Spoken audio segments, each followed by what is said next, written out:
Morning students, today teaching for lesson 10th science. 10th science la first lesson law of motion. Law of motion la last previous class la நாம Newton third லா அதாவது Newton third லா ஓட கான்செப்டை பற்றி understand பண்ணிக்கிட்டோம். அதோட examples பற்றி நம்ம understand பண்ணிக்கிட்டோம். டுடே கிளாஸில் நியூட்டன் தேர்ட் லாவோட எக்ஸாம்பிள்ஸ் இன்னொன்று செகண்ட் டைப் ஆஃப் எக்ஸாம்பிள்ஸ் அப்படின்னு நம்ம சொல்லுவோம். இதில் வந்து என்ன கொடுத்துருக்காங்க அப்படின்னா principle of conservation of linear momentum. Principle of conservation of linear momentum தமிழில் இதை உந்த அழிவின்மை விதி மெய்பித்தல் அப்படின்னு நம்ம சொல்லுவோம். உந்த அழிவின்மை விதி மெய்பித்தல் அப்படின்னு நம்ம சொல்லுவோம்.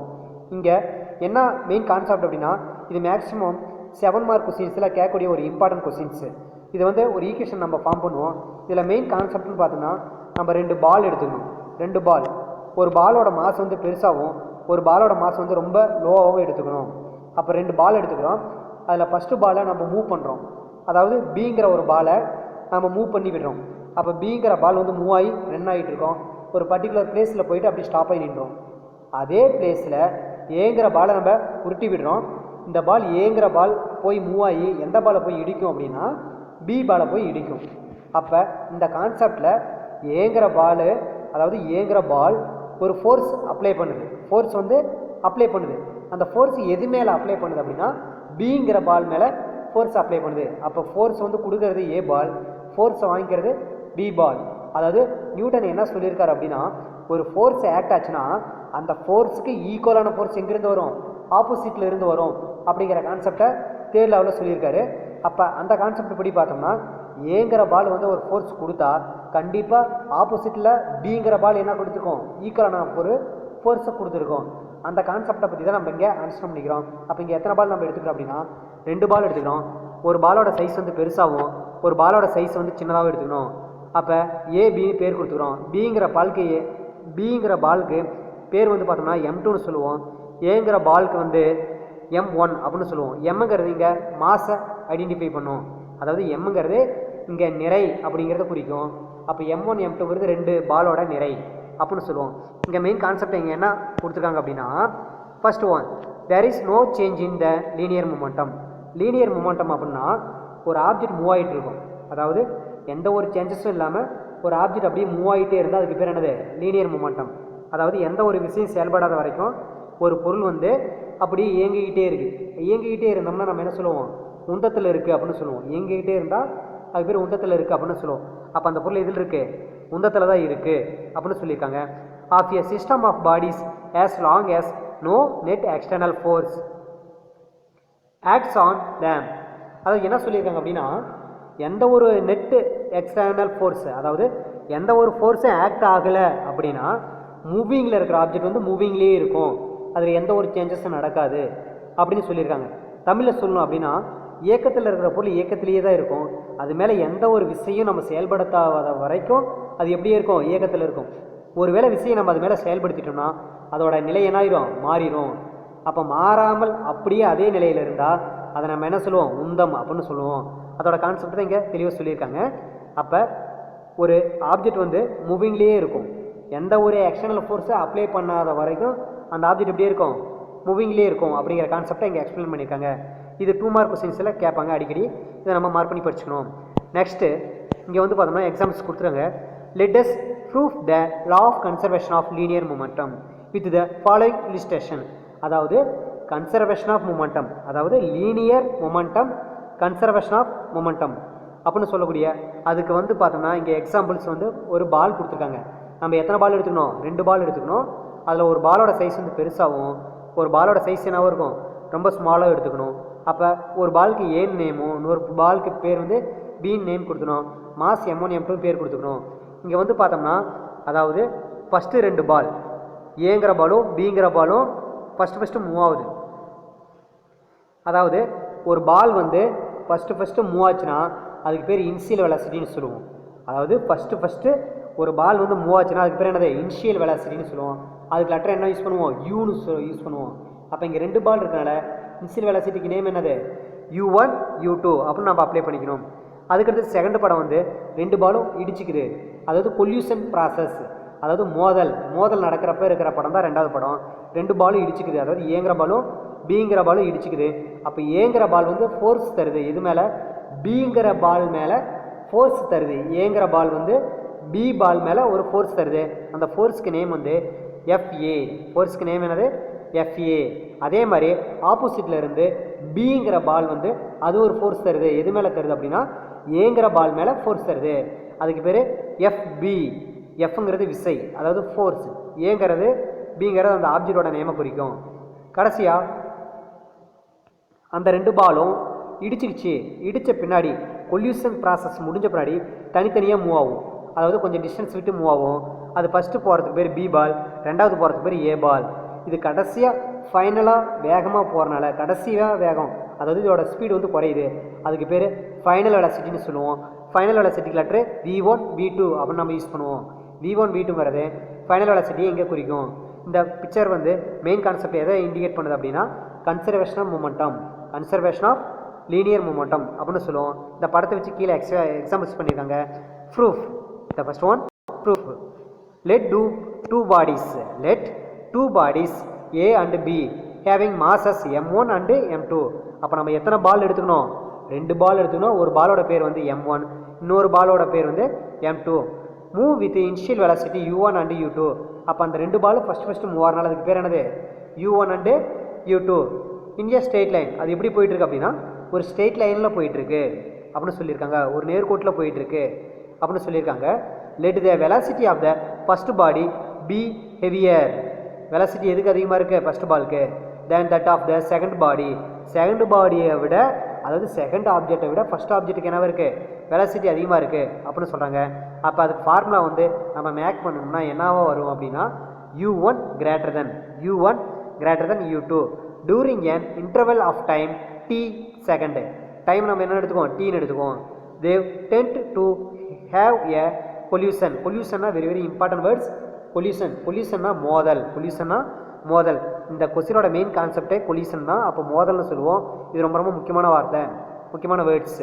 After the impact both of them move along a same straight line with a velocity v1 and v2 respectively. அதாவது என்ன சொல்லியிருக்காங்க அப்படின்னா அந்த ரெண்டு பாலும் லாஸ்ட்டாக மூவ் பண்ணிகிட்டு இருக்கிறப்ப அதோட ஸ்பீடு கடைசியாக குறையும். அதுக்கு பேர் ஃபைனல் வெலாசிட்டின்னு சொல்லுவோம், அதாவது இறுதி திசை வேகம்னு சொல்லுவோம். அதுக்கு நேம் வந்து V1 V2 அப்படின்னு நம்ம அப்ளை பண்ணணும்.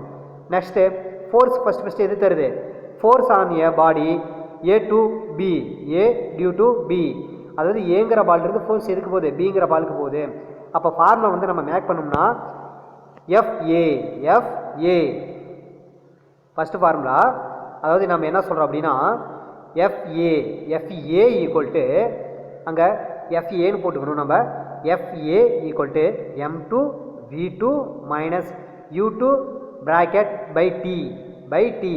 இந்த இடத்துல Fங்கிறது ஃபோர்ஸு விசை, ஏங்கிறது ஃபஸ்ட்டு பால், எம்ங்கிறது நிறை மாஸ் அப்படின்னு சொல்லுவோம், விங்கிறது final velocity, யூங்கிறது initial velocity.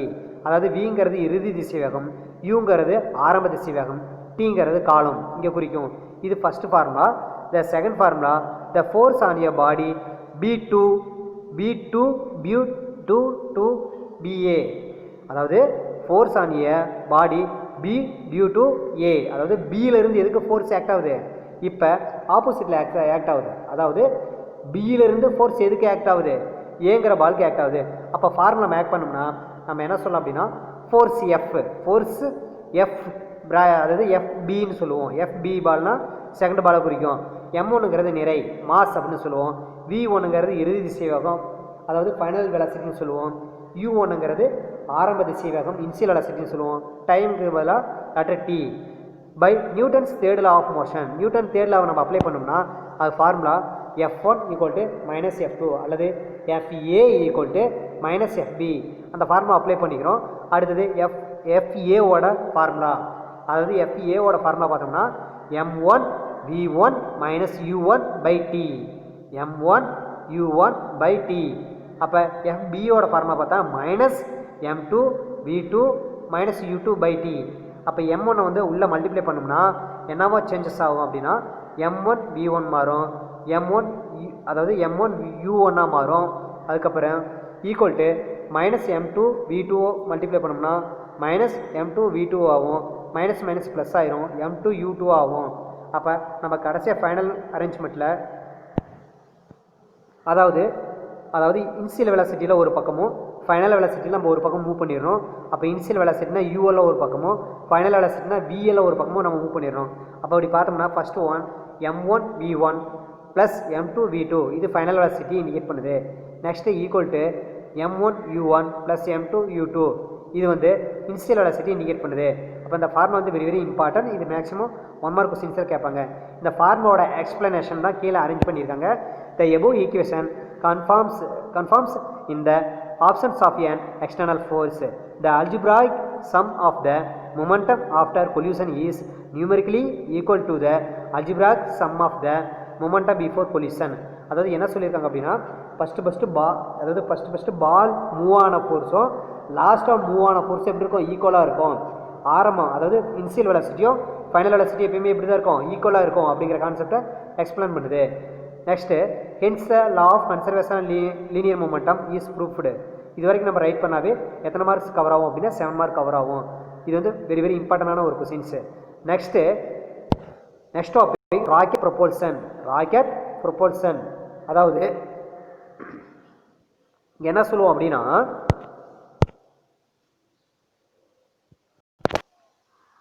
Rocket propulsion, அதாவது நம்ம தமிழில் என்னன்னு சொல்லுவோம் அப்படின்னா ஏவுகணையின் தத்துவம். ஏவுகணை அப்படின்னா ராக்கெட் எப்படி மேலே போகுது, அது என்ன தத்துவத்தில் இயங்குது அப்படிங்கிற கருத்தை நம்ம தெரிஞ்சுக்கலாம்.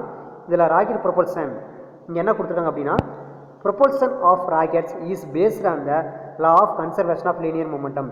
Very very important 1 marks, maximum 2 மார்க்கில் கேட்பாங்க. இதை நம்ம மார்க் பண்ணிக்கணும். அதாவது propulsion of rocket is based on the law of conservation of linear momentum as well as Newton third law of motion. அதாவது என்ன சொல்லியிருக்காங்க அப்படின்னா நியூட்டன் தேர்ட் லாவோட கான்செப்டில் தான் ராக்கெட் மூவ் ஆகிறது, அதோட தத்துவத்தில் தான் இயங்குது அப்படிங்கிற கான்செப்டை எக்ஸ்பிளைன் பண்ணியிருக்காங்க. ஆஃப் மோஷன் ராக்கெட்ஸ் வந்து மேக்ஸிமம் எதோட கான்செப்டில் இயங்குது அப்படின்னு பார்த்தோம்னா நியூட்டன் தேர்ட் லாவோட கான்செப்டில் தான் இயங்குது. அதாவது கீழ் நோக்கி ஒரு ஃபோர்ஸ் ஆக்ட் ஆகும், அதே ஆப்போசிட்டு மேல் நோக்கி ஒரு ஃபோர்ஸ் ஆக்ட் ஆகும். அப்போ கீழ் நோக்கி ஆக்ட் ஆகுது ஒரு ஃபோர்ஸ் வந்து ஃபஸ்ட்டு ஃபோர்ஸ்னு சொல்லுவோம், F1 சொல்லுவோம். அதே ஃபோர்ஸு ஆப்போசிட்டில் தள்ளும், அப்போ ஆப்போசிட்டில் ஒரு ஃபோர்ஸு ஃபார்ம் ஆகும், அதுக்கு பேர் F2 சொல்லுவோம். அதை தான் இங்கே எக்ஸ்பிளைன் பண்ணியிருக்காங்க. ஃபில்டு வித் எ ஃபியூல், அதாவது ராக்கெட்டில் மேக்ஸிமம் நம்ம என்ன யூஸ் பண்ணுவோம், அது எரிபொருளாக ஃபியூல் யூஸ் பண்ணுவோம். Filled with a fuel the either liquid or solid, அதாவது அந்த ஃபியூல் வந்து என்னவாக இருக்கலாம், லிக்விடாக இருக்கலாம் அல்லது சாலிடாக இருக்கலாம். இந்த ப்ரொப்பலண்ட் டேங்க், அந்த டேங்க்கு பேர் என்னது propellant. when the rocket is fired this fuel is burnt and a hot gas is exerted. அதாவது அந்த ஃபியூல் எரிஞ்சு பயங்கரமான சூடான காற்று எங்கே வரும்னா கீழ் நோக்கி தள்ளும். அப்போ கீழ் நோக்கி ஒரு ஃபோர்ஸ் ஆக்ட் ஆகுது. அப்போ இந்த ஃபோர்ஸ் கீழ் நோக்கி ஆக்ட் ஆச்சுன்னா இதுக்கு ஆப்போசிட்டில் ஒரு ஃபோர்ஸ் ஆக்ட் ஆகும், அது பேர் ஆப்போசிட் ஃபோர்ஸு. உடனே ராக்கெட் எதை நோக்கி போகும்னா மேல் நோக்கி இயங்கும் அப்படின்னு சொல்லியிருக்காங்க. With a high speed from the nozzle of the rocket. நாசில்ங்கிறது அந்த டேங்கு கீழே இருக்கக்கூடிய ஒரு சிறிய பிளேஸ்க்கு பேர் நாசில். அது வழிதான் ரொம்ப ஹாட் ஏர் வந்து கேஸ் வந்து வெளியே வரும். அப்போ ராக்கெட் எதை நோக்கி போகும்னா மேல் நோக்கி போகும். ப்ரொடியூசிங் எ ஹச் மொமெண்டம். ஹச் மொமெண்டம் அப்படின்னா அப்போ அந்த ராக்கெட் போகக்கூடிய வேகம் என்ன ஆகிட்டே இருக்கும், அதிகரிச்சுட்டே இருக்கும் அப்படின்னு சொல்லியிருக்காங்க. To balance this momentum and equal and opposite reaction force is produced in the combustion chamber which makes the rocket project forward. அதாவது ராக்கெட் ப்ராஜெக்ட் வந்து எப்படி ஃபார்வேர்டாக போகுது அப்படின்னா நியூட்டனோட தேர்ட் லாவோட கான்செப்டை வச்சு ராக்கெட் எங்கே போகுது, மேல் நோக்கி இயங்குகிறது. அதாவது கீழ் நோக்கி ஒரு விசை தள்ளுறப்ப இதுக்கு சமமான விஷயம் எங்கே இருக்கும், மேல் நோக்கி இருக்கும். அப்போ கீழ் நோக்கி வச்சு ஏர் வந்து அழுத்தி ராக்கெட் எதை நோக்கி போகுது, மேல் நோக்கி போகுது. அப்போ ஒரு விஷயம் இருக்குன்னா எதிர் விசை இருக்கும் அப்படிங்கிற கான்செப்டை எக்ஸ்பிளைன் பண்ணுது. Next while in motion the mass of the rocket gradually decrease. அதாவது என்ன சொல்கிறாங்க அப்படின்னா அந்த ப்ரொப்பலண்ட் டேங்க் இருக்குல்ல, ப்ரொப்பலண்ட் டேங்க்கில் இருக்கிற அந்த ஃபியூல் வந்து எரிஞ்சு கேஸை வெளியே போயிடும். அப்போ அதோட மாஸோட அளவு என்ன ஆயிரும், டிகிரிஸ் ஆகும், குறையும். வெரி வெரி இம்பார்ட்டன்ட் வேர்ட்ஸ் நம்ம மார்க் பண்ணிக்கணும். Until the fuel is completely burnt out. அப்போ எல்லா ஃபியூலும் எரிஞ்சு வெளியே வந்துடும். அப்போ அதோட வெயிட் அதாவது மாஸ் வந்து குறையும், டிகிரிஸ் ஆகும். Since there is no net external force acting on it the linear momentum of the system is conserved. அதாவது என்ன சொல்லியிருக்காங்க அப்படின்னா, அப்போ அந்த மாஸ் வந்து குறைஞ்சிக்கிட்டே போகும், ஆப்போசிட்டில் ஃபோர்ஸ் என்ன ஆகிட்டே போகும், இன்க்ரீஸ் ஆகிட்டே போகும். அதாவது மாஸ் குறைய குறைய ஃபோர்ஸ் வந்து இன்க்ரீஸ் ஆகும். இதோட கான்செப்ட் வந்து பார்த்தோம்னா நியூட்டன் தேர்ட் லாவை ப்ரூவ் பண்ணுது அப்படின்னு சொல்லியிருக்காங்க. The mass of the rocket decreases with altitude which results in the gradual increase in velocity of the rocket. அதாவது மாஸோட வேல்யூ வந்து டிக்ரீஸ் ஆகிட்டே போனால் ராக்கெட்டோட வெலாசிட்டி என்ன ஆகிட்டே போகுது, இன்க்ரீஸ் ஆகிட்டே போகும் அப்படின்னு சொல்லியிருக்காங்க. வெரி வெரி இம்பார்ட்டன்ட் வேர்ட்ஸ், நம்ம மார்க் பண்ணிக்கணும். Next, at one stage it reaches a velocity which is sufficient to just escape from the gravitational pull of the earth. அதாவது ஒரு குறிப்பிட்ட தூரம் போன பின்னாடி அந்த ராக்கெட் வந்து எர்த்தை விட்டுட்டு ஒரு குறிப்பிட்ட தூரம் போன பின்னாடி ஒரு இடத்த, அதாவது கிராவிட்டி ஃபோர்ஸை விட்டு வெளியே போகும். அதாவது எர்த்தோட கிராவிட்டி வந்து ஒரு பர்டிகுலர் பிளேஸ் வரைக்கும் பரவி இருக்கும். அந்த கிராவிட்டி ஃபோர்ஸை விட்டு எஸ்கேப் ஆகி அந்த ராக்கெட் வெளியே போனால் அதுக்கு பேர் நம்ம என்ன சொல்லுவோம், எஸ்கேப் வெலாசிட்டின்னு சொல்லுவோம். This velocity is called escape velocity. அதை நம்ம என்ன சொல்லுவோம், எஸ்கேப் வெலாசிட்டி. அதாவது விடுபடு திசைவேகம்னு நம்ம தமிழில் சொல்லுவோம், விடுபடு திசைவேகம்னு சொல்லுவோம். அப்போ அந்த ராக்கெட் என்ன பண்ணுது அப்படின்னா, கீழ் நோக்கி ஒரு ஃபோர்ஸை கொடுத்து மேல் நோக்கி போகும். எர்த்தோட கிராவிட்டியை விட்டு தாண்டி போனால் அதுக்கு பேர் எஸ்கேப் வெலாசிட்டின்னு சொல்லுவோம். அதாவது விடுபடு திசைவேகம் அப்படின்னு நம்ம சொல்லுவோம். This topic will be discussed in detail in higher class. அப்போ இந்த ராக்கெட் சம்மந்தமான முக்கியமான கான்செப்டில் எங்கே நம்ம அண்டர்ஸ்டாண்ட் பண்ணிக்கோம் அப்படின்னா ஹையர் கிளாஸில் அண்டர்ஸ்டாண்ட் பண்ணிக்குவோம். அப்போ இன்றைக்கி நம்ம டுடே கிளாஸில் 2 கொஸ்டின்ஸை நம்ம பார்த்துருக்கோம். 7 மார்க் ஒன்று, 4 மார்க் ஒன்று. அதில் பார்க்குறப்ப ஃபஸ்ட்டு 7 மார்க்னு சொன்னோம்னா நியூட்டன் தேர்ட் லாவோட எக்ஸாம்பிள்ஸு. அதாவது நியூட்டன் தேர்ட் லாவோட எக்ஸாம்பிள்ஸ்னு சொன்னோம்னா principle of conservation of linear momentum, அது ஒரு 7 மார்க் கொஸ்டின்ஸு. அதுக்கப்புறம் நெக்ஸ்ட் ஒன்று ராக்கெட் ப்ரொபல்ஷன், அதாவது இது வந்து ஒரு 4 மார்க் கொஸ்டின்ஸில் கேட்கக்கூடிய ஒரு இம்பார்ட்டன்ட் கொஸ்டின்ஸு. ராக்கெட் ப்ரொபல்ஷன்ஸு. அப்போ ராக்கெட் எப்படி மூவ் ஆகுது, அது எதோட கான்செப்டில் இயங்குது அப்படிங்கிற கான்செப்ட் நம்ம அண்டர்ஸ்டாண்ட் பண்ணிக்கிட்டோம். நெக்ஸ்ட் கிளாஸில் நம்ம நியூட்டனோட கான்செப்டான Newton's universal law of gravitation பற்றி நம்ம அண்டர்ஸ்டாண்ட் பண்ணிக்கோம். ஓகே ஸ்டூடெண்ட்ஸ், டுடே கிளாஸில் எல்லாமே நம்ம நல்லா அண்டர்ஸ்டாண்ட் பண்ணியிருப்பீங்க. நெக்ஸ்ட் கிளாஸில் நம்ம நியூட்டன்ஸ் யூனிவர்சல் லா ஆஃப் கிராவிடேஷனை அண்டர்ஸ்டாண்ட் பண்ணிக்கோம். Okay students, thank you to all.